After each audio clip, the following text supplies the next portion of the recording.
Eh, kalau ini kalau aspek emosi yang mau disentuh ini seperti belut gitu ya, nggak bisa dipegang gitu ya, apa unpredictable gitu ya.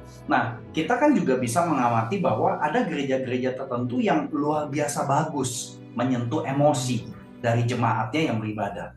Tapi ada juga gereja yang ya datar-datar aja gitu loh.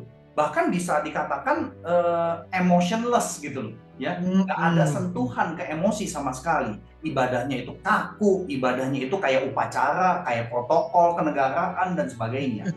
Nah, yang jadi pertanyaan saya begini, Pak Michael. Sebenarnya meskipun emosi ini unpredictable, tapi apakah ada kadar sehat dalam menyentuh emosi?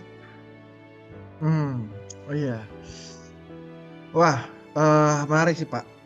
Eh, Ya seperti tadi yang kita juga bahas di pertanyaan yang sebelumnya ya. Sebetulnya selain bagaimana Tuhan itu bekerja, mengizinkan Tuhan bekerja dengan segala macam cara dan keunikannya, kita juga sebagai manusia sebetulnya perlu disiapkan dalam satu frame. Manusia itu kan orang yang perlu sistem gitu kan, perlu frame. Hmm. Kenapa datang ibadah online dengan onsite bisa berbeda? Kenapa kita merayakan Natal, merayakan Valentine gitu sehingga ada momen-momen tertentu kita bisa menyatakan cinta misalnya. Itu kan ada frame-nya. Sehingga Oke. keunikan manusia seperti itu dengan kesadaran bahwa manusia itu perlu dipersiapkan dalam suatu frame ya sehingga tadi istilahnya Bapak belut yang licin itu juga masih bisa dipegang dengan frame yang tepat gitu ya.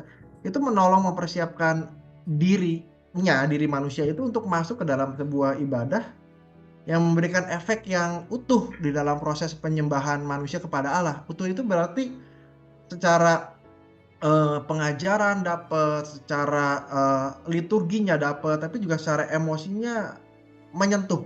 Itu Hmm. artinya eh, diri kita memang bertanggung jawab ya dan perlu dipersiapkan untuk masuk ke dalam sebuah ibadah gitu ya.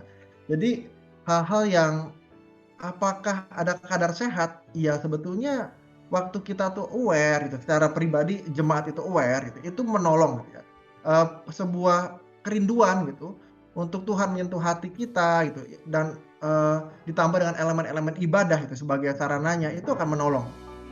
Oke. Ya artinya kadar yang sehat, pemimpin ibadah, pengkhotbah, pemusik itu ya perlu mempersiapkan diri sebaik mungkin dan menolong jemaat untuk masuk ke state yang ready ya, Oke.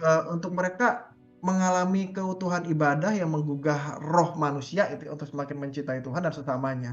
Nah, Oh, jadi ya perlu dibentuk seperti itu sih, frame-frame yang dibangun gitu. iya, Gitu. iya, iya.